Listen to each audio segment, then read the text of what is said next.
বাপরে, মুন্নি সাহার বেতনের বাইরেই জমা হয়ে আছে 134 কোটি টাকা।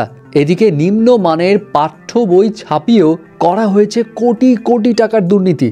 অ্যান্ড বাংলাদেশের মানুষের বর্তমানে মাংস খাওয়ার চাহিদা কমে গেছে 50%-এরও বেশি। এছাড়া ফেব্রুয়ারি মার্চের মধ্যেই বাংলাদেশে ঋণ আসতে পারে IMF থেকে $1.1 বিলিয়ন। প্রথমে আসি মুন্নি সাহার কাছে। মুন্নি সাহাকে গ্রেপ্তারের পর তো আবার পরিবারের জিম্মায় ছেড়ে দেওয়া হয়, কারণ তিনি ভয় পেয়ে প্যানিক অ্যাটাকের শিকার হয়েছিলেন। কিন্তু এখন মিডিয়া রিপোর্টস থেকে জানা যায় বেতনের বাইরেই তার ব্যাংকে জমা হয়ে আছে 134 কোটি টাকা। বাট ফ্যাক্ট হচ্ছে সরকার পতনের পর তিনি এই সমস্ত জমানো টাকার প্রায় 120 কোটি টাকায় উত্তোলন করে ফেলেছেন।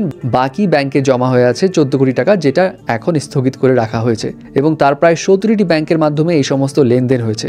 যাই হোক, এদিকে শ্বেতপত্র জমা নেওয়ার পর তো দুর্নীতির নানা রকম খবর আসছে, যেগুলো আসলে চাঞ্চল্যকর। এর মাঝে এটাও জানা গিয়েছে নিম্নমানের পাঠ্য বই ছাপিয়েও এই পাঠ্য বই সেক্টরেও দুর্নীতি করা হয়েছে। জানা যায় প্রাথমিক ও মাধ্যমিক বই ছাপায় গড়ে প্রতি বছরে ব্যয় হয় 1400 কোটি টাকা।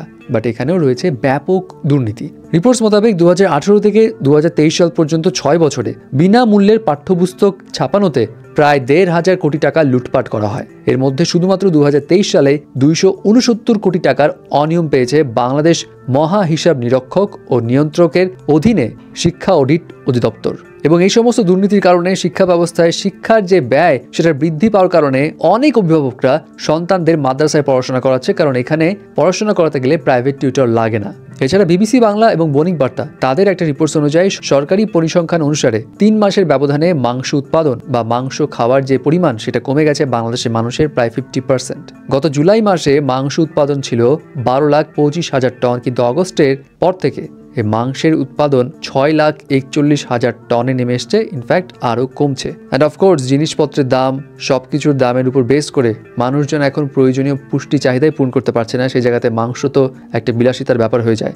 জানা যায় প্রতিদিন জীবন ধারণের জন্য একটা মানুষের ন্যূনতম 2100 ক্যালোরির খাবার দরকার, যেটার খরচ জোগাতে বাংলাদেশে জনপ্রতি মানুষের খরচ হয় প্রতি মাসে 3051 টাকা। এবং সামগ্রিক জিনিসপত্র বিচার করলে বর্তমানে প্রায় 30% মানুষ প্রয়োজনীয় খাবার পায় না, মানে 10 জনের মধ্যে 3 জন প্রয়োজনীয় খাবারই জোগাড় করতে পারছে না। এবং প্রায় 29% মানুষ খরচ কমানোর চেষ্টা করছে যাতে তারা মোটামুটি খেয়ে পড়ে থাকতে পারে। এদিকে গতকাল মঙ্গলবার সন্ধ্যায় IMF প্রতিনিধি দলের বৈঠক শেষে সাংবাদিকদের জানান অর্থ উপদেষ্টা ফেব্রুয়ারি মার্চের মধ্যেই IMF $1.1 বিলিয়ন ঋণ দিয়ে দিবে, যেটা হচ্ছে $4.7 বিলিয়ন যে প্যাকেজ রয়েছে সেটার চতুর্থ কিস্তি। এবং তিনি আশাবাদী আরও বিভিন্ন সংস্থা থেকে নেক্সট ইয়ার জুনের মধ্যেই প্রায় 600 কোটি টাকা মানে $6 বিলিয়ন ঋণ বাংলাদেশে আসতে যাচ্ছে।